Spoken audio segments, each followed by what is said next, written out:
brace yourself, because you're about to dive into another free first-hour episode of the Higher Side Chats, and we just want to let you know that whether you're looking for a companion through your paranoid insomnia, entertaining yourself through one of life's mundane activities, or trying to ward off the internal screams of all those sad, smothered souls around the office, THC is here.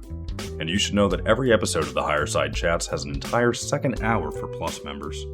Sign up at thehighersidechatsplus.com and you get years of Plus show archives, lifetime forum access, a special invite to Greg Carlwood's monthly joint sessions, MP3s of THC music, bonus episodes, tour videos, and 10% off t-shirts, grinders, and whatever else ends up in the Higher Side store.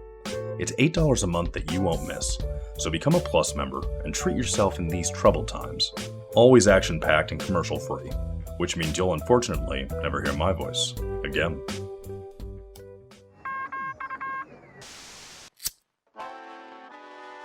In the 1930s, President Franklin Delano Roosevelt addressed the nation through a series of radio broadcasts known as the Fireside Chats. His aim was to reassure the common man that our society would recover from its troubled times. Well, we're far from 1930, and I deal with a different kind of fire. For a new era of worldly frustration, we offer a fresh conversation. I'm Greg Carlwood, and these are the Higher Side Chats. Back in the saddle, people. From sunny San Diego, I'm Greg Carlwood. And besides being created as a slave species and thrust into a debt-based system of rule full of physical, spiritual, dietary, economic, cosmic, psychological, and environmental control mechanisms, I think we're doing all right. Which is saying a lot when you consider the best efforts of long-standing elite bloodlines and their mega corporations doing their damnedest to mold the earth into an unlivable hellscape. And one can only imagine the amazing world we could have with the quarantines around natural medicine, free energy, and anti-gravity lifted, and the skewed artificial barrier of green paper broken down. In the meantime, all we can do is spread the good word to the uninitiated about what's possible, what's been done, where we came from, and why we're here.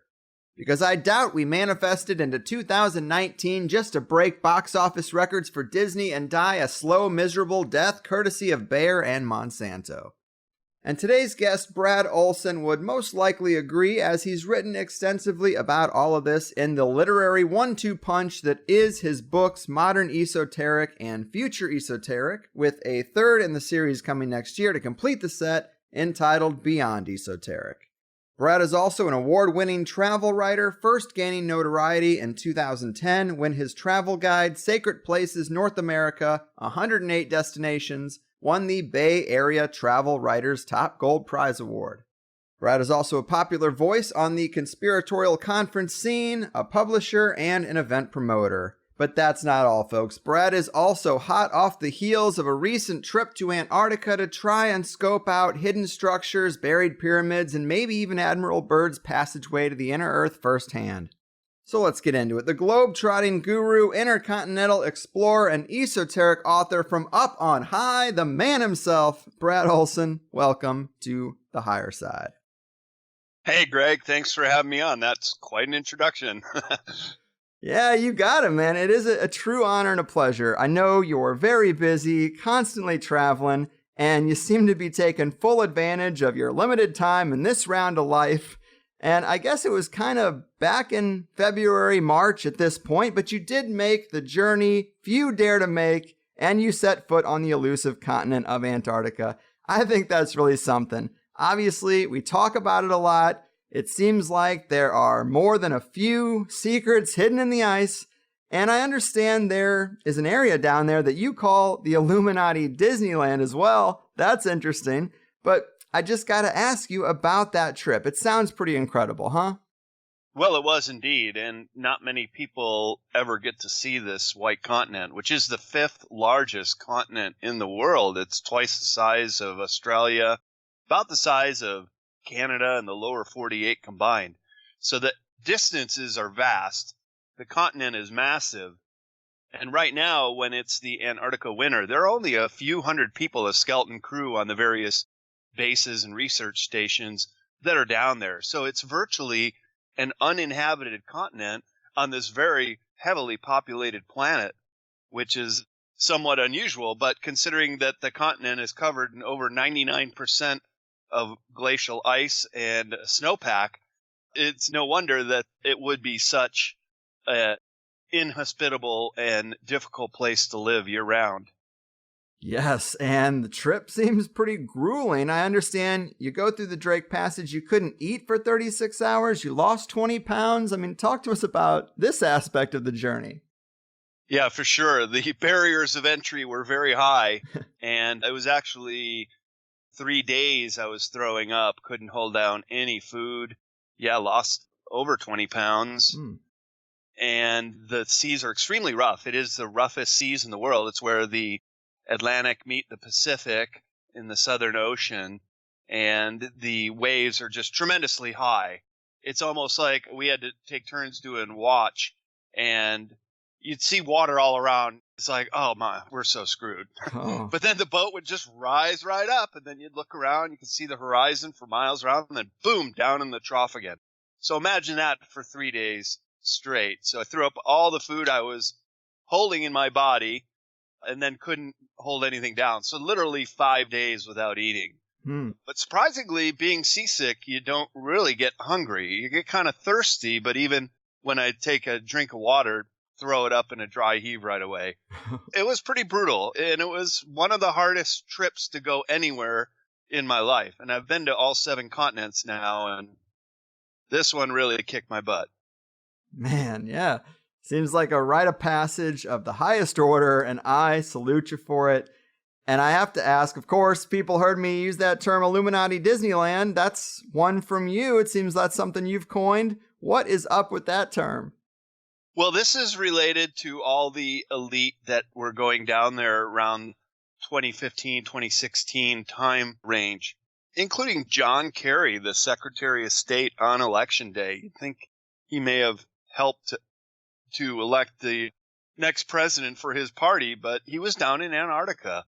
Buzz Aldrin, around the same time, second man to step on the moon, down in Antarctica, who had to leave very quickly for health reasons, and made a very notorious tweet. Now, it could have been someone was faking his Twitter account, but he said something to the effect that we have seen the face of evil, we're all in danger.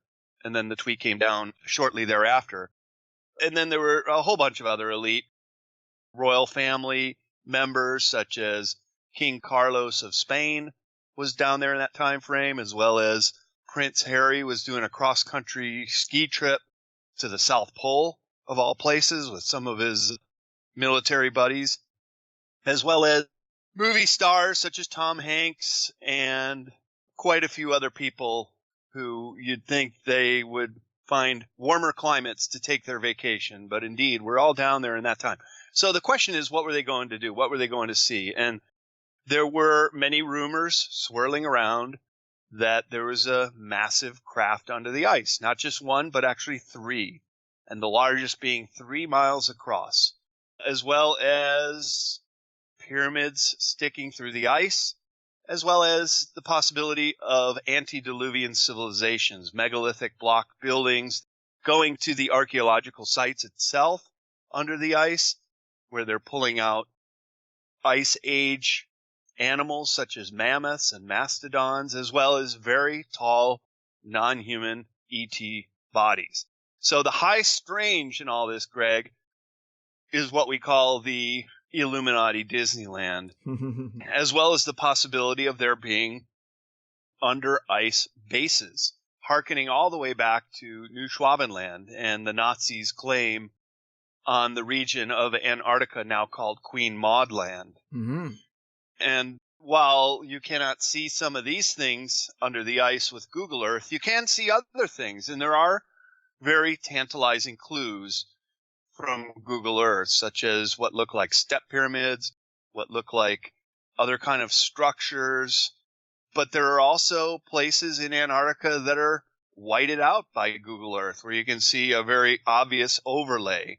So it's kind of strange. Some places they let you see, and other places they don't.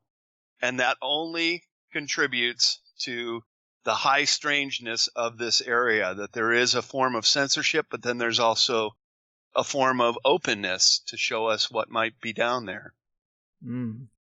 Yeah, there are some curious ones. It seems like all different facets of members of the big club in all kinds of different sectors got the privilege to go down there. The Buzz Aldrin one is interesting because I obviously don't really trust the footage we saw of the moon landing, but hey, if people went to the moon through some means of exotic craft, I'm definitely open to that. And I think about Buzz Aldrin, and it's like, well, what if he was asked to come down there to see if maybe some glyphs or some certain architecture matches what he might have seen on the moon? That's a fascinating proposition to me, but you got titans of science and religion. It's very strange. I think definitely something was found. That's right. I actually had a opportunity to meet Buzz Aldrin at a travel show about 15 years ago. And I just kind of hovered around, just shadowing him. He started walking the floor, and I got a chance to talk to him. And I said, when you were on the return trip on the Apollo vessel, did a bunch of orbs happen to come by and enter the craft while you and Neil Armstrong were returning? And he just shot me with these steely blue eyes. He didn't say yes and he didn't say no, but I kind of took it to think that he was implying that yes, something along those lines happened. So if they did do the moonshot, and I agree with you, there's a lot of inconsistencies. There's a big book called The Dark Moon that's about as thick as your palm, with all the photos that NASA released, many with double shadows, none of them with stars showing, and a whole bunch of other very strange anomalies that suggest that at the very least, some of those shots had been staged and made up. Maybe in the event that the Apollo missions failed, they didn't want to disappoint the American public. Who knows why? But it is a fact that around that time in 1968-69, Stanley Kubrick had created a lunar landscape scene for his movie 2001: A Space Odyssey, which is very realistic. Mm-hmm. And that he may have had a hand in helping NASA create some of these insurance policy shots that eventually were released as real. So Buzz Aldrin has been known to punch people in the face when they question him or try to get him to swear on a Bible that they landed on the moon. So there's even more strangeness in that Buzz Aldrin doesn't want to put his hand on a Bible and say, I swear on the Bible that we went to the moon. So things like that are also adding fuel to the fire, so to speak, in the whole controversy of whether or not they made it there or not. But it could be that Buzz was going down there with help of NASA to investigate some artifacts that have been turning up since the time of Admiral Byrd, too. There's a picture of him with this very strange-looking glyph, and some of the reports he had of his explorations of Antarctica are equally tantalizing. Mm-hmm. Yes, they are. Man, I love it. It feels like we're really off to the races now. And so it is just so rare to talk to someone who's been there firsthand. Did you learn anything or see anything that you otherwise wouldn't have known about if you didn't take the trip? Like, what did taking the trip firsthand do for you that maybe you could relay to some of us who won't be so lucky? Well, first of all, it's true that very few humans will ever set foot on Antarctica. Only about 350,000 people make it down there per year. Most, of course, are tourists on cruise ships, which come out of Ushuaia, Argentina, which is where we disembarked. On a sailboat, though. I was on a 74-foot sailboat with 14 of us. And I looked at the register of all the years that tourism has been happening. Just basically started as a trickle in the 1980s up until this point. And then we did the calculation of how many people in all the years divided by the world population. And it's 0.002% of all humans on the world have been to Antarctica. So it's extremely small amount to go to the fifth largest continent on the planet. What I discovered there were a few things. Basically, there are animals down there that have no fear of humans, and that's the penguins. You could go right up to a mother with its chick with your camera, and It's like looking beyond you. It's almost like they don't see you or they don't perceive you as a threat because they're just not used to seeing humans anywhere. Seals on icebergs when we were going by, just kind of watching us. What's that? Whales went right under our boat, probably checking us out. When we were leaving the Beagle Channel in Ushuaia, Argentina, dolphins and penguins swimming alongside the boat, jumping out of the water. So certainly the wildlife was really fascinating. Seeing the giant albatross also flying down by Cape Horn was quite a treat. But also the landscape is very dramatic. Now, we only went to the Palmer Peninsula area, that northern tip of the finger that sticks out in Antarctica. And that land is only 700 million years old. I say only because the larger landmass of Antarctica, that is eastern Antarctica, the large pie-shaped portion of Antarctica, is over 3 billion years old. It is one of the oldest continental landmasses on the planet. And the fact that it's covered with over 2 miles of ice really intensifies the mystery. Not only that, Greg, but Antarctica is the most volcanically active continent in the world, with over 91 active volcanoes. Mm-hmm. And I say over because those are the ones that are known. There are volcanoes under the ice, as well as geothermal activity that we may not even know about. But this is what can create those giant domes over these geothermal features, or in the case of Lake Vostok, which is among the top 10 largest lakes in the world, completely covered with a dome of ice, and is over 100 miles long, including rivers and other lakes that it connects to. There's a whole ecosystem under the ice Mm-hmm. that is about as known as, say, the planet Europa, which is also an ice planet. It's just, there's so much mystery there. We probably know more about the moon and Mars than we do about the continental landmass of Antarctica. Mm-hmm. Seems like a true song of fire and ice. And you mentioned talking to Buzz about orbs, but you also spoke to witnesses or a witness who's experienced some kind of UFO activity down there, right? Well, that's right. And as soon as we got to Ushuaia, and I say we, my partner Emily Infinity and I, the first thing, she was very much on this tip too, that we wanted to ask anybody who knew anything about Antarctica were those three things: the craft under the ice, the antediluvian civilization, and the pyramids. And we got some interesting answers, sometimes disappointing because people just didn't know anything about it. But every once in a while, we would get this gem nugget of a reply. And the sighting of the UFO craft was what we heard from some members of the Argentinian base called Brown that we went to visit. We did stop and speak to people at 6 research stations in Antarctica of 6 different countries.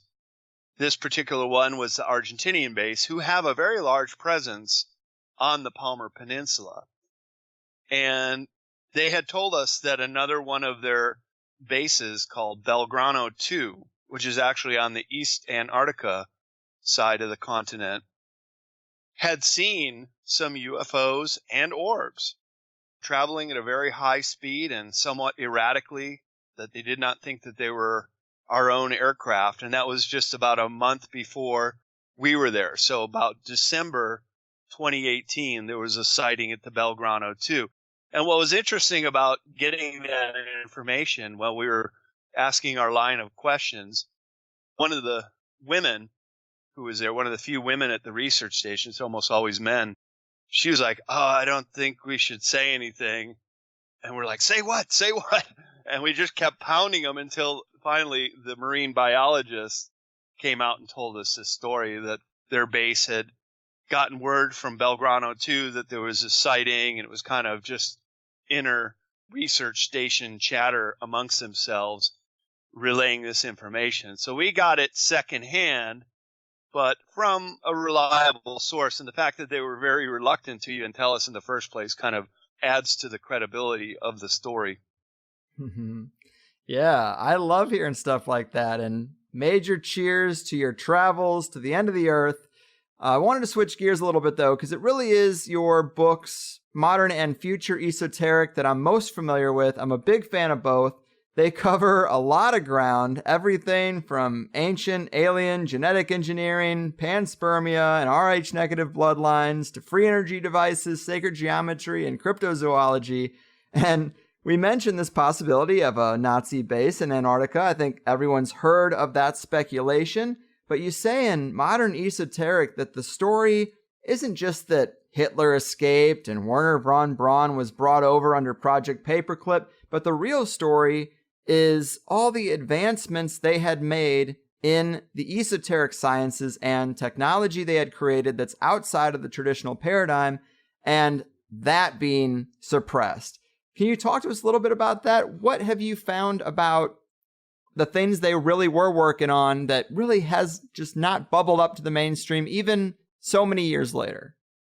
We have to understand that Nazi Germany in the 1930s and 1940s was the most technologically advanced country in the world by far.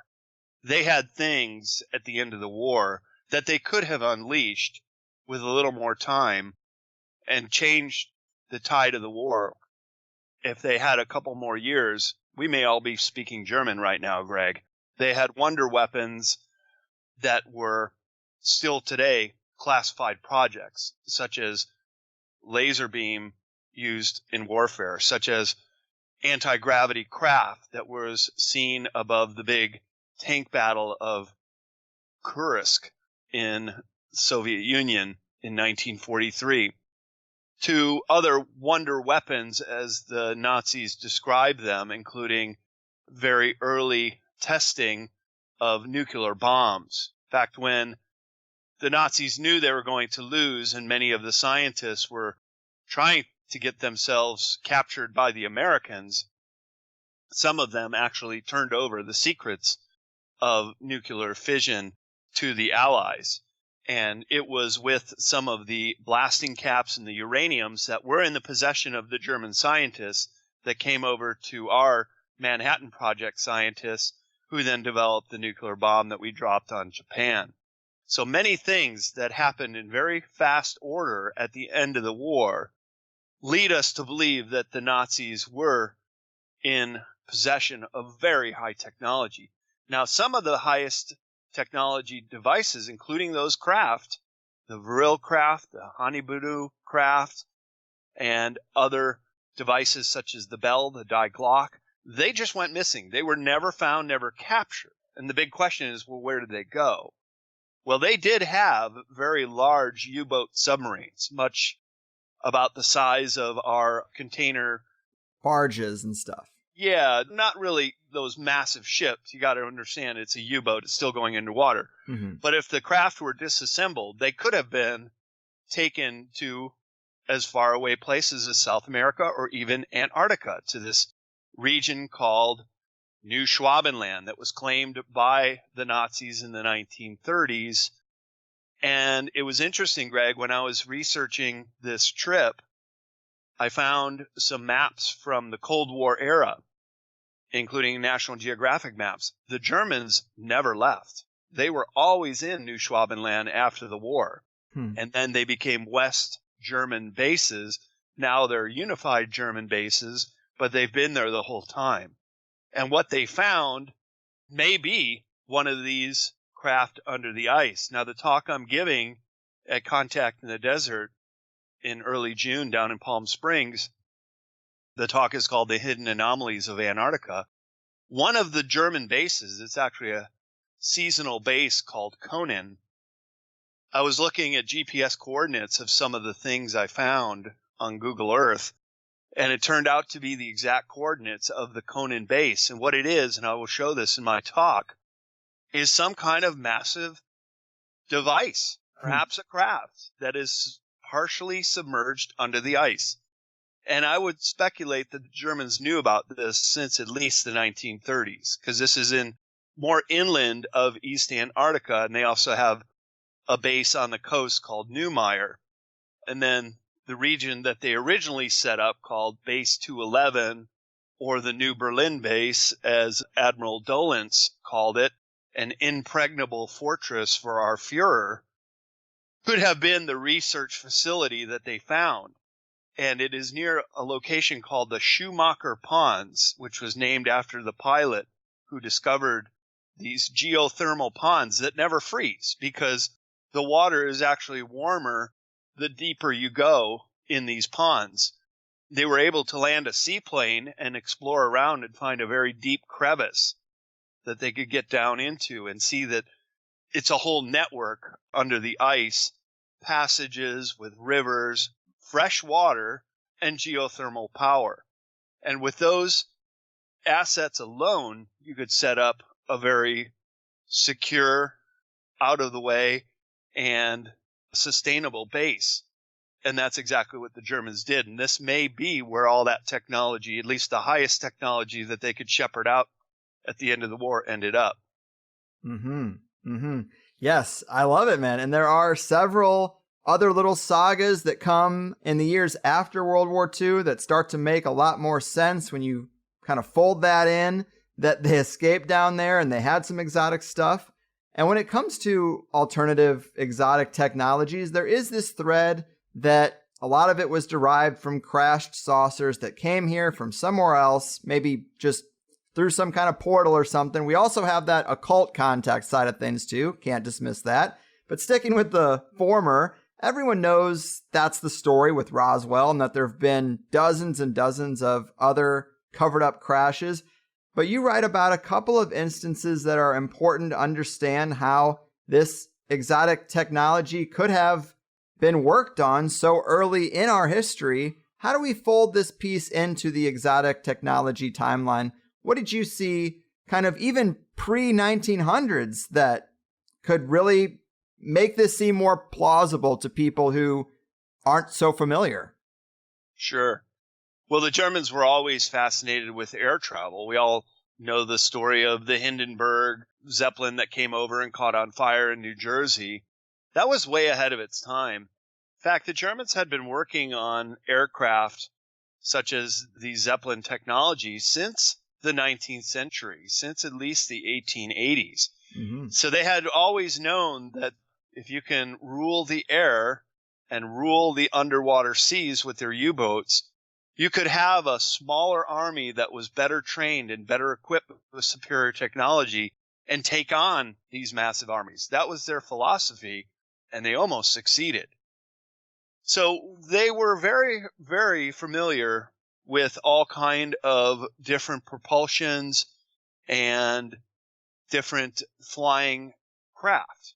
And this goes all the way back to right after World War I with the Vril Society and some psychic medium, mostly women, one named Maria Orsich, who had very long hair, was very beautiful, and was very psychic. And she was channeling with the Aldebaran star system people, and they were actually gaining blueprint technology that they could reproduce. This is at a time when Germany was a benevolent and very high technologically minded country before the fascist government started taking over in 1933. Germany was very well advanced and had prior access to this technology also through downed craft. There was a very famous craft crash in the 1930s in the Black Forest of Germany, as well as another one in Italy that the Nazi scientists were able to get via Mussolini. And this was a much more intact craft. This is also in the 1930s that they were able to take back and backward engineer. So it's very plausible that the Nazis had developed this anti-gravity and flying craft.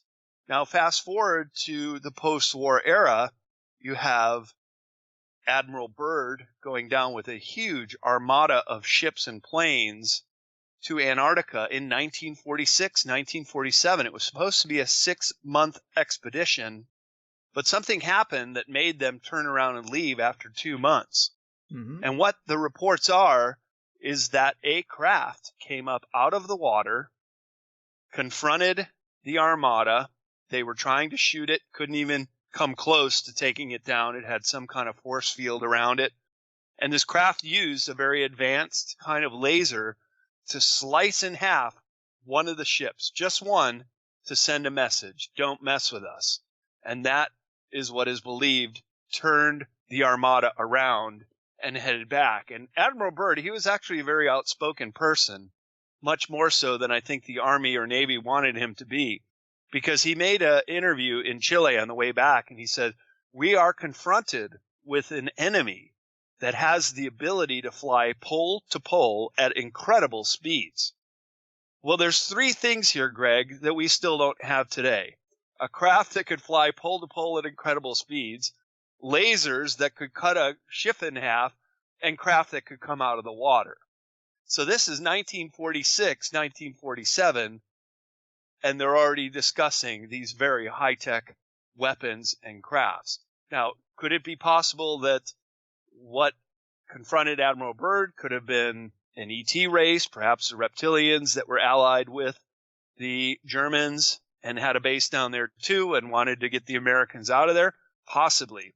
Mm-hmm. But what is also very interesting that about a decade later, after Operation High Jump, the U.S. started doing nuclear testing in the Southern Ocean near New Schwabenland called Operation Argus, A-R-G-U-S.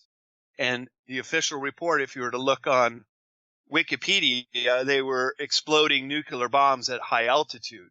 But other reports were saying that they were sending them over to the New Schwabenland bases and trying to exterminate those bases once and for all. And what's so terribly interesting about all this, Greg, is right around that time, after Operation Argus, the Antarctica Treaty started to become formulated. And in fact, in 1962, it was ratified, saying that you cannot do any kind of nuclear testing. You can't even do military operations. The Antarctica Treaty made the whole continent like a biosphere. And it's really a stroke of brilliance. Not many people know about what went into the Antarctica Treaty and what it means, because what the treaty says is no nation can own Antarctica. It is open to all researchers, even tourists like myself can go there and access the continent. It's like not a national park, but a world biosphere park, preserving the animals, the minerals, and the resources, and making it a demilitarized zone. And this is largely because the U.S. was testing nuclear bombs down there and possibly bombing some of these sites they thought some of our enemies might be hiding out underneath. Yes, that's a great breakdown and good way to tie in many different things. And Modern and Future Esoteric are just massive books. I think the audio version of Modern Esoteric was something like 33 hours, but you just need all sorts of context to understand this stuff. The history that's been hidden, the principles of universal karma and sacred geometry, the true nature of the material world, the power of vibration and also light. It is so much stuff. How did we ever end up in a place where all this vast knowledge could be hidden away and so many people don't even notice? They don't even notice. And that's the nature of the word esoteric, is that it is knowledge that has been hidden away or is known by a select few. The word actually changes when it becomes common knowledge. It becomes exoteric. Mm-hmm. And that is when the general population understands these concepts. But while they are still hidden concepts, while there are still technology, as I've been discussing, that have been withheld from the consciousness of humanity, they're very much these hidden subjects. And this is what I find so terribly fascinating, Greg, because this has been withheld from humanity for a very long time. And as you know, in my book, Modern Esoteric starts very much in the beginning with the mystery schools and then into secret societies, who are all very keenly interested in protecting their secrets and hoarding this knowledge in many ways. But now we're at the phase of history where it's the great unveiling, where everything that has been held secret is now finally coming to be known. And it's really up to each one of us as individuals to seek this information out. a lot of people really don't care. That's too bad, because I find these subjects to be the most important information that we could delve into understanding. And when we do start making sense of a lot of these disparate topics that I've been discussing, and they all start to make sense. It's almost like a unified theory of these very interesting subjects all coming together when you start to factor in what has been kept from humanity all these years. Indeed. And it's the, I guess, broadly speaking, esoteric philosophy that underpins everything. But to me, even if you can just control the pillars of energy and medicine, you've got almost everything. Throw on a man-made currency control spell in there, and that's just icing on the cake. But in terms of energy and medicine, the boundaries of where we're allowed to go in both of these areas are largely controlled by the same people. You set up the American Medical Association, you only license doctors who pass your petroleum pill pushing courses, and people just defer to the experts and say, well, none of that natural healing stuff must work, or they'd give it to me, or alternative energies must not just be there yet, or we'd have it. And it's just kind of shocking how simple such a big thing is when you boil it down to the actual source. It's the same people, two very massive areas of influence. Well, you nailed it, Greg, and it is a multifaceted suppression of information that has been occurring for many centuries. But just in our lifetime, you've seen how homeopathic remedies, which were tried, true, and tested for hundreds of years, our grandparents and great-grandparents' remedies for even a cold that were non-toxic, that were effective, they've all fallen to the wayside because there is this petrochemical medical consortium that controls the very lucrative medicine and health care in this country. And I do cover this in Modern Esoteric because it's very important for people to understand that this is all part of the control grid. Something interesting was said to me the other day, and that is in Europe, where most of the medicine is paid for by the government, they have medical care that is basically free. They also outlaw genetically modified food. They also are very keenly aware of preservatives and prevent those. They also have no fluoride in the water. Well, that's not the case here, but we have to pay for our health care. And guess what? All these things make us sicker and make that industry even more wealthy. So think about it. If you have a government that doesn't do these things to people, but it pays for their medical care, of course they'd want you to be healthy.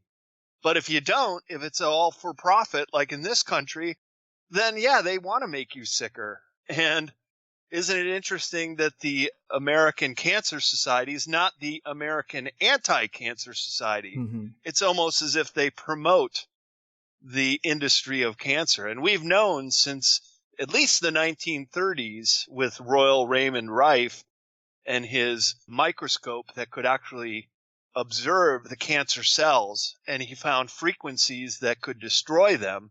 There have been a cure for cancer for almost 100 years, but he was ruthlessly suppressed, and his technology then bottled up, and only now have other scientists been re-examining Rife's machine and coming out with these frequency ways of treating cancer and other diseases.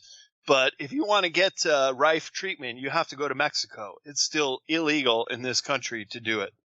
And that is an interesting point about them not calling it the Anti-Cancer Society. And it speaks to the power of thought and perception and language and ties right into this, because I wanted to quote Modern Esoteric here and ask you about this, because you write about the planet's control network, both human and non-human, which I'm on board with, and you say the Luciferian egregore master wants his subordinate captains to be attacked, people like Bush, Kissinger, Rockefeller, DuPont, because it fuels the egregore thought form.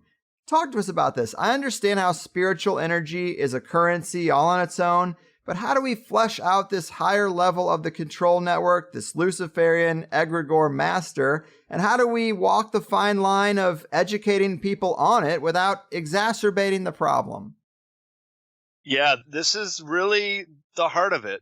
And my work with Leo Lyons-Zagami, who is a published author with CCC Publishing, my publishing business, and you can see both of our books on cccpublishing.com.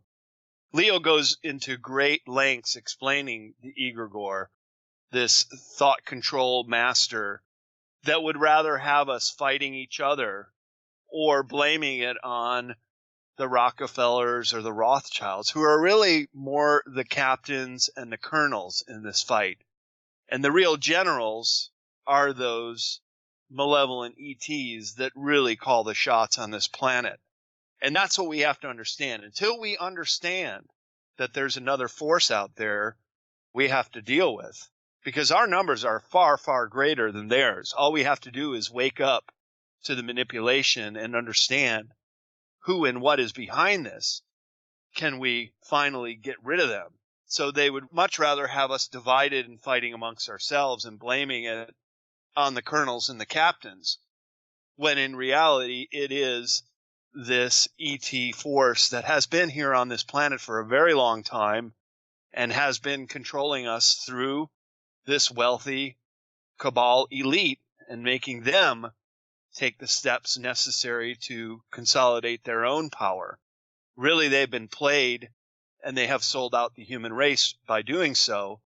But as people wake up and understand all this, you see, we can't go back, Greg. Once you start to understand these subjects, it's like Pandora's box. The genie's out of the bottle. You see the magician's trick, and the magician can't fool you anymore once you understand it.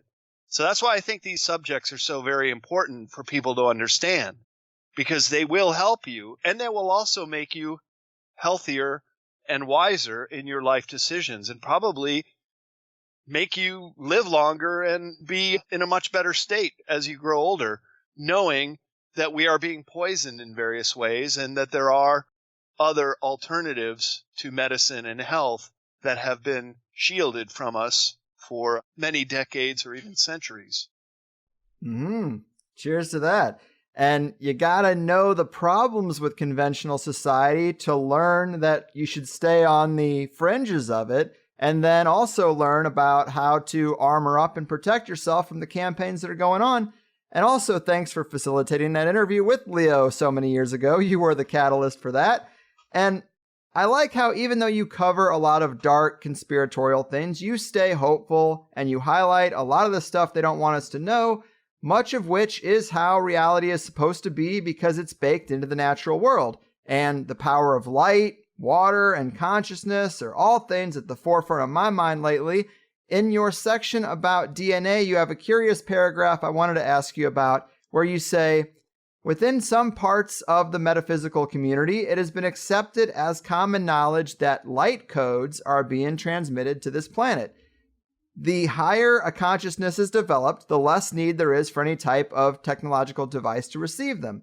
Russian scientists have discovered that our DNA can create invisible structured patterns in the energy of space, thus producing magnetized wormholes. The DNA attracts these bits of information and passes them on to our consciousness. This is a process of cosmic communication.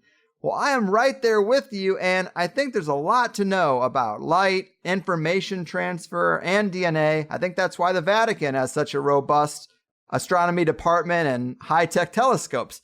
But can you elaborate on what you're saying here at all? What is going on with this section of research?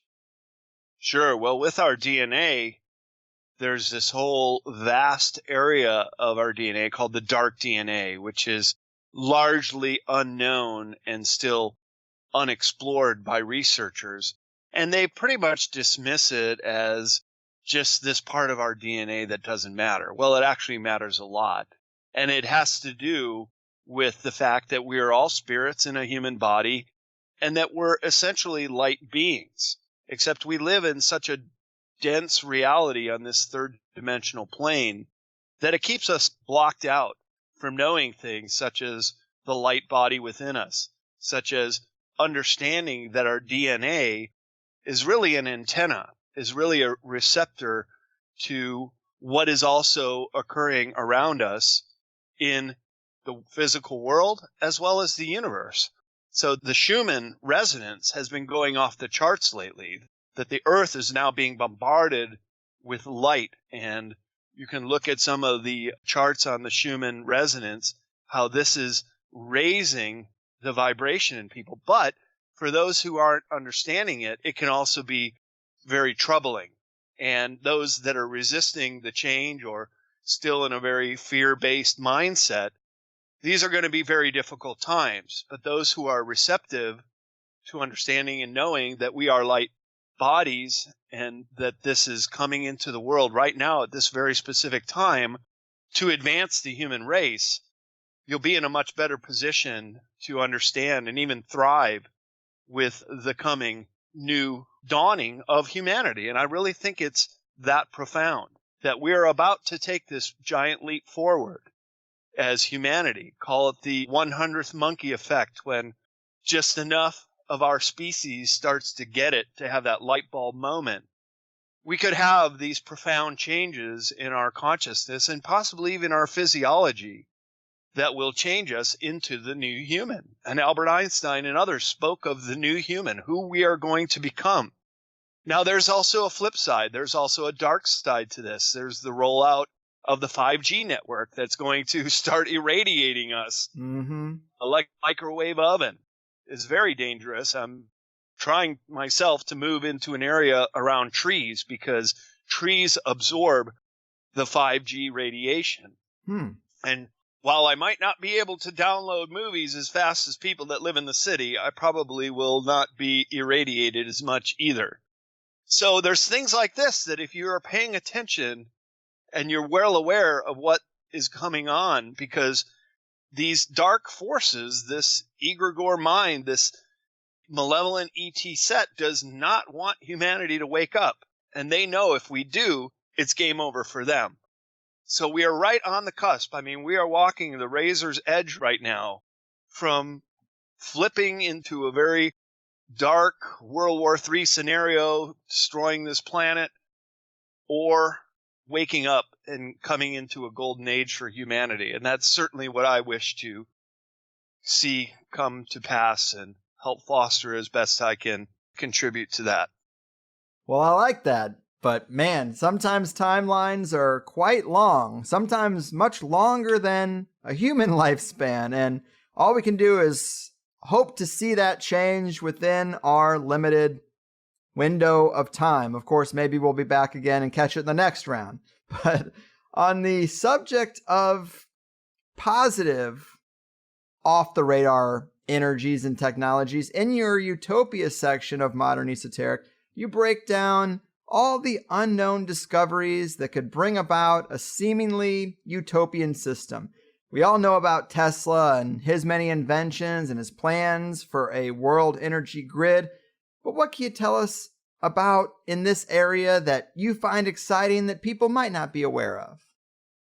Well, it's also releasing technology that has been hidden and suppressed from the masses, such as free energy technology, which we've had for over 100 years, as you mentioned with Tesla.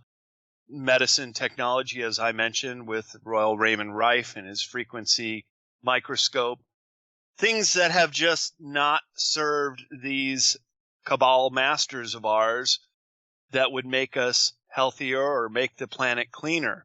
So I would say one of the first steps is then to release this technology, get us off of oil, coal, gas, and nuclear power, make it a completely sustainable, free energy system.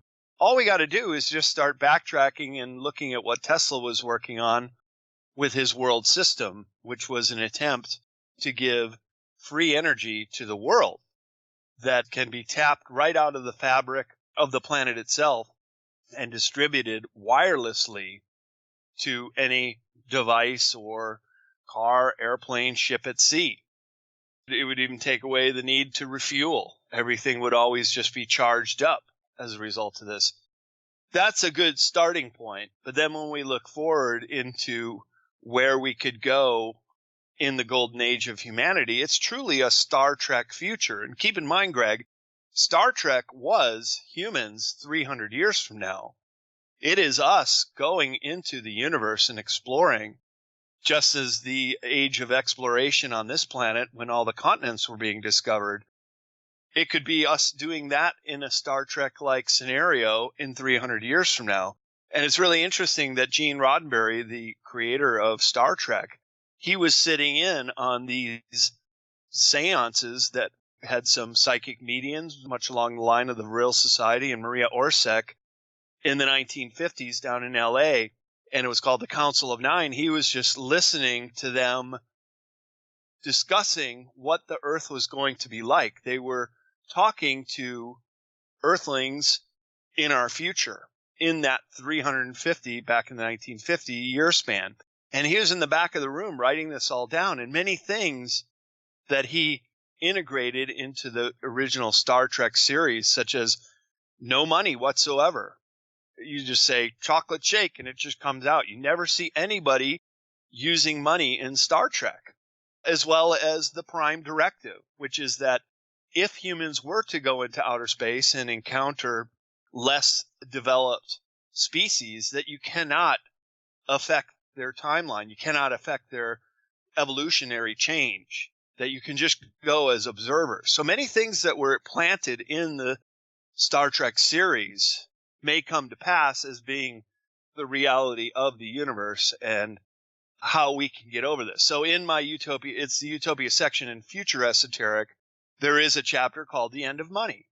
And this would be a great day for humanity if we could ever get past the Federal Reserve bankers that pretty much control every country in this world and move on to the currency of love, so to speak, or the gift economy as is practiced at Burning Man.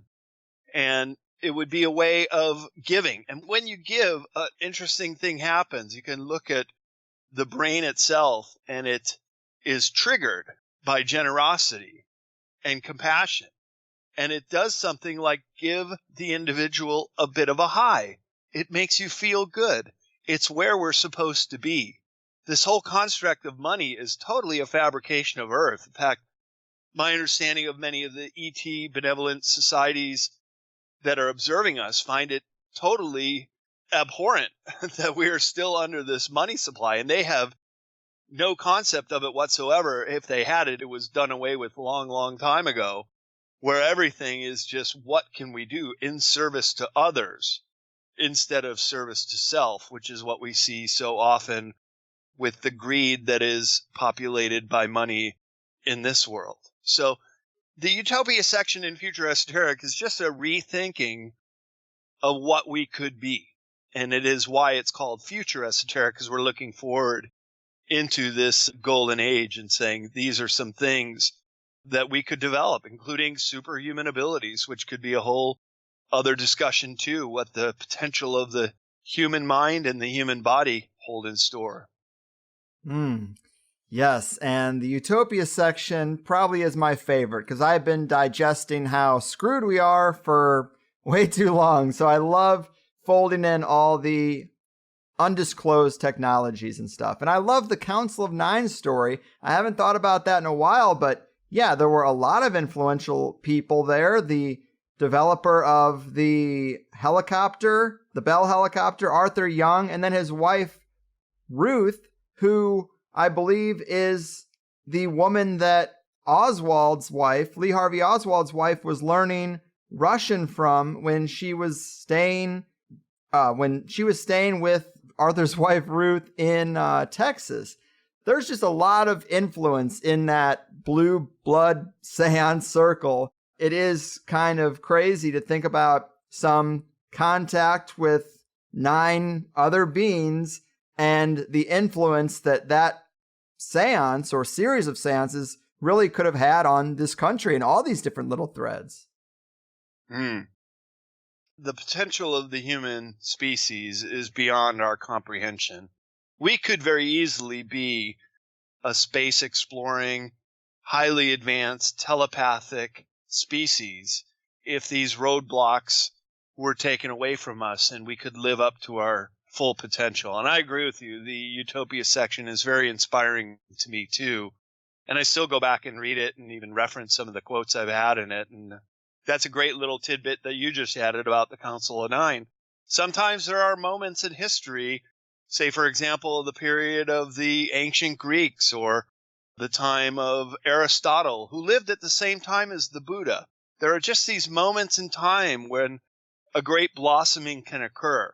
But what we want to see, Greg, is this blossoming happening all around the world to all people. And if people would comprehend the large scale of all this, I guarantee you pollution would come to an end. The degradation of the planet would come to an end. Even the realization that animals have rights of their own and need to be protected. We could really make this a garden planet as it was always intended to be, rather than a fear-based planet, which is the predominant emotion that emanates out of this world right now and keeps us in this duality state.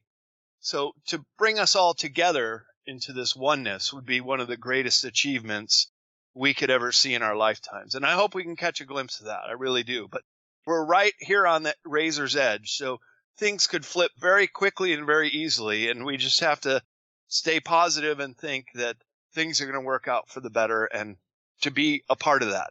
Be the solution you'd like to see in the world rather than a problem making it worse. Hear, hear. Yes, I agree. And we should not only know what's possible, but cultivate it and nurture it. And hopefully we can manifest that world we want. And just as we're wrapping this thing up, with all the secrecy and control, I know you like to stay positive, but what makes you hopeful, given that this control goes back a long time, maybe even to our origins? Apparently, they're even gaming the timeline. It can be hard to be kind of hopeful, isn't it? Oh, truly it can be, but it also is hopeful that we can wake up, that we can have this transcendent moment for humanity where we do start to understand this on a very intuitive level. And that's really important to understand, because once somebody starts to really grok all these subjects, it becomes their power. It's almost like if you wanted to be a black belt in karate, you don't just say, oh, I'm going to wear this black belt and that makes me a black belt. It doesn't work that way. You have to put in the time, put in the effort, and then down the line become a black belt in karate. But then it becomes your power and it stays with you. And in the same way of understanding these subjects, the more that you understand them and spend time to break them open and get to the bottom of them, they too become your power. That's why I find the study of these esoteric subjects so very vitally important to everybody, because it will make you the new human. It will make you more adept at understanding all this stuff and being the change you want to see in the world if you're of a positive mind. That's probably why they have been bottled up in the secret societies and the mystery schools for so long, because they were a source of power. And now that this is starting to go mainstream so much that people are understanding them a lot better, it will change the nature of esoteric into exoteric. And that's what I would like to see as the change in the world. And if we can help manifest that, Greg, you doing your radio programs, me doing my books, and us talking together and helping people understand it, then I'd say we're offering a great service to humanity by doing so. Indeed.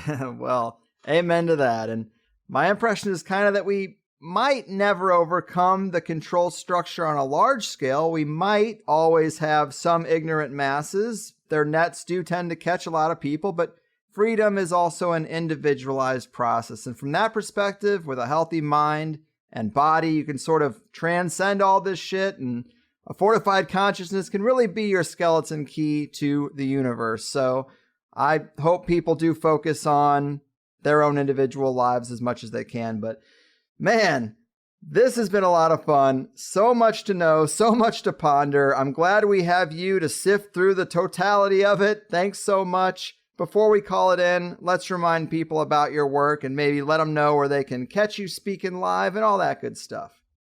Yeah, sure. I will be speaking at Contact in the Desert, May 31st, June 1, 2, 3. Also up in Mount Shasta, the Avatars Conference in the end of September. Those are the next two confirmed ones I have. A couple other conferences may also percolate up through. But anybody who's interested in my work can go to bradolsen.com, see about my various projects, or cccpublishing.com to check out the books that I publish, including other authors, and you can also order them online. And if they're my books, they come through my office and I'm able to sign them for people on the way out. And find me on YouTube on the Esoteric Series channel, and I'm now posting chapters from Future Esoteric that are now released as the audiobook. So always coming out with new content, putting it on there. You can find me on Facebook, Esoteric Book Series page, Brad Olsen page, or CCC Publishing page, or Sacred Places 108 Destination. So anybody that wants to reach me can use one of those online forums to get in contact and come to one of my talks. I'd love to meet you and sign books for you at one of the conferences I'm speaking at as well. Solid, man. Well, this has been a real pleasure. If you're ever in the Southern California area, definitely get in touch. Or if you ever plan on hosting guided tours, that sounds like it'd be pretty fun as well. But with that said, I really appreciate your time. It's been awesome. I hope people come out to the conferences, and I look forward to Beyond Esoteric coming out next year. Sounds good, Greg, and we'll pick it up then when the new book comes out. Thanks for having me on. It was a real pleasure talking to you. You got it. Have a good one, man. Well, oh my, people. Brad Olsen with his finger firmly on the pulse of some of my favorite subjects, all wrapped into one episode. Great body of work.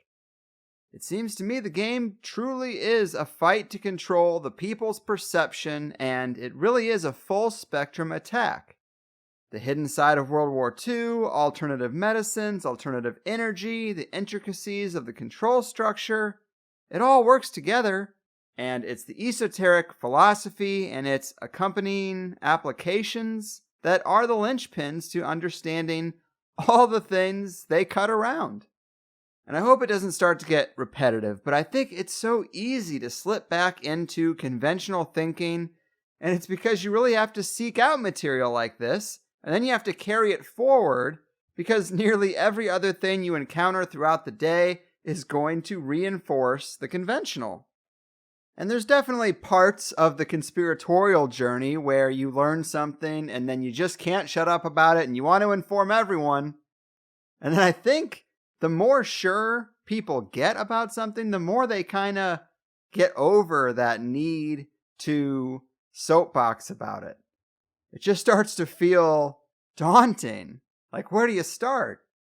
It happens to me all the time when I meet new people and they find out what I do and then they ask, oh, well, what's your favorite conspiracy? And it's the worst question in the world, right? But I've narrowed down my go-to response to be something like, I guess my favorite conspiracy is that an entire body of once known ancient esoteric knowledge has been kept out of the mainstream that has implications for technology, medicine, energy, and the nature of reality itself, and that control over this information and the crafting of a narrative that dismisses it is fundamental to control over the planet. So what do you do? Because no one really knows what to do with that. They're expecting a simple answer like 9/11 or Roswell. And I don't get how 9/11 is anyone's favorite anything. But when people ask questions they don't really want answers to, we have an obligation to make them squirm a little bit. But if they didn't ask, then bringing it up probably won't do much good. But it's true. All the psi abilities we talk about, what life and death even are, how aspects of the power pyramid can be non-human, and I might even add how planets form and why they're hollow, but this is the big picture stuff that really matters, and I can't break it down from the back of an Uber bill. I'm sorry. And kudos to Brad for not only exploring these topics, but also for exploring the world. For seeing these megalithic and magical sites himself firsthand and living his best life. yes, this show is about the research, and some of our guests do just write a good book or two and live otherwise normal lives. But a lot of them are great examples of how to navigate life. We have this archetype of a struggling, barely sane conspiracy researcher who's broke, overweight, badly dressed, while everyone is giving them the, is he going to be all right, side eye? And that is in the mix. That really was my impression of some of my favorite presenters in the mid-90s.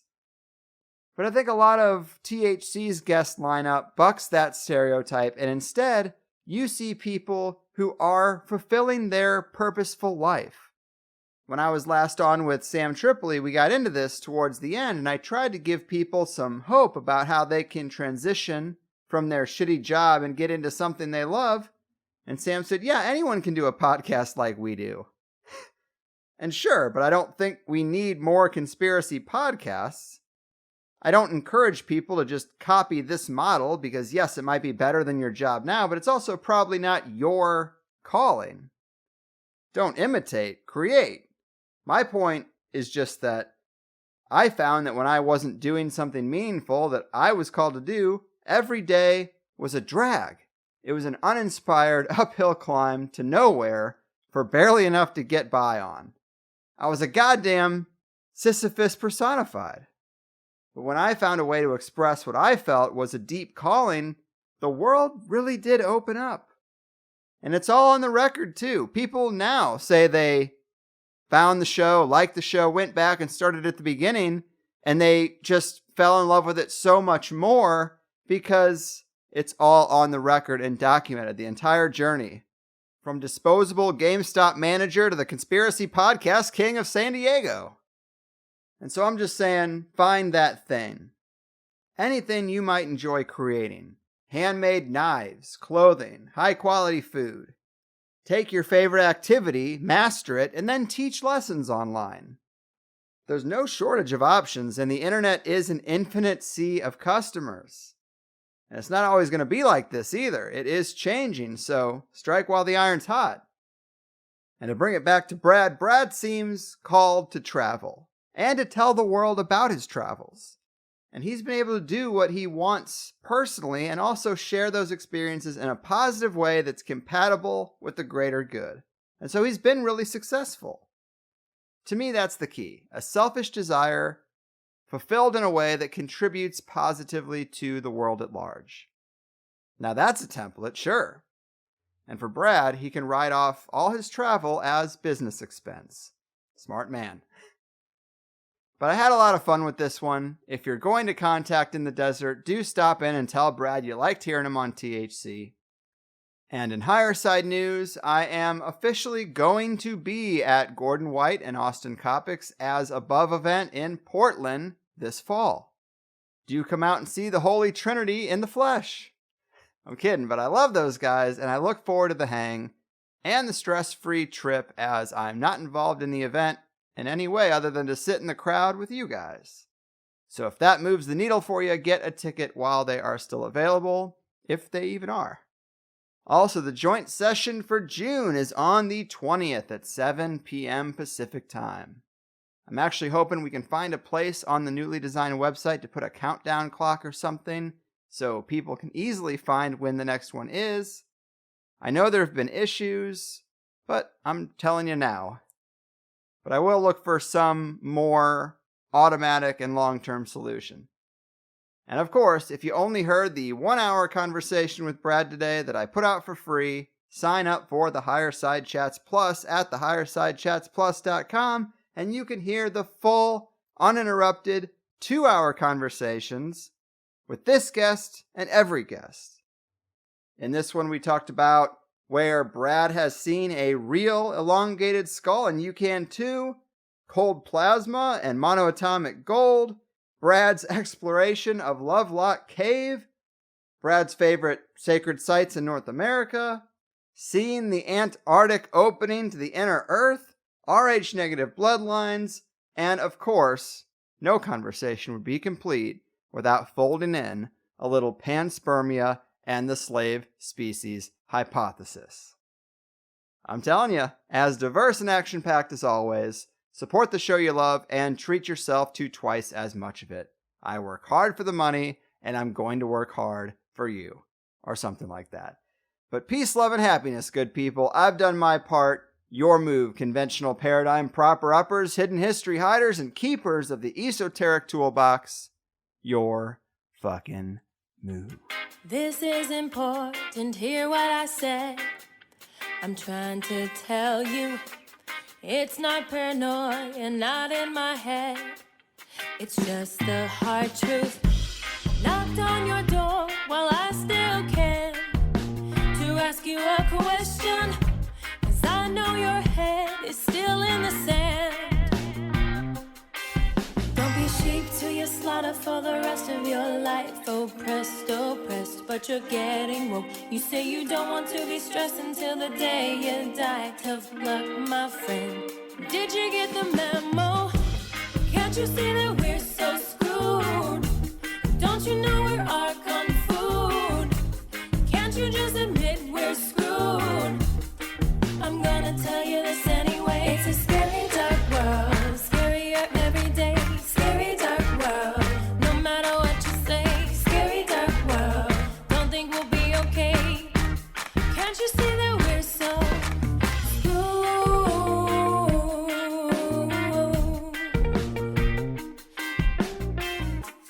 You sit and wish, but we don't have a choice.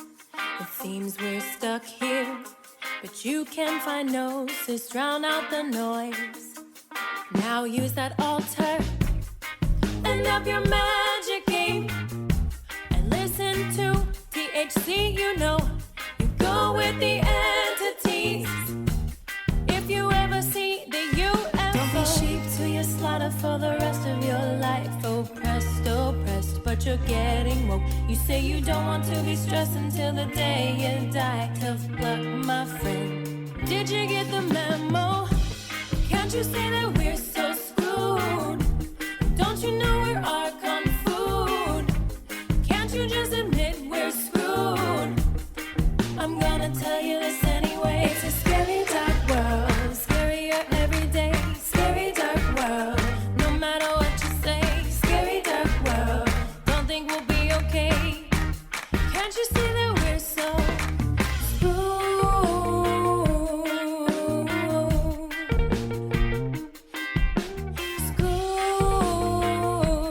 yeah.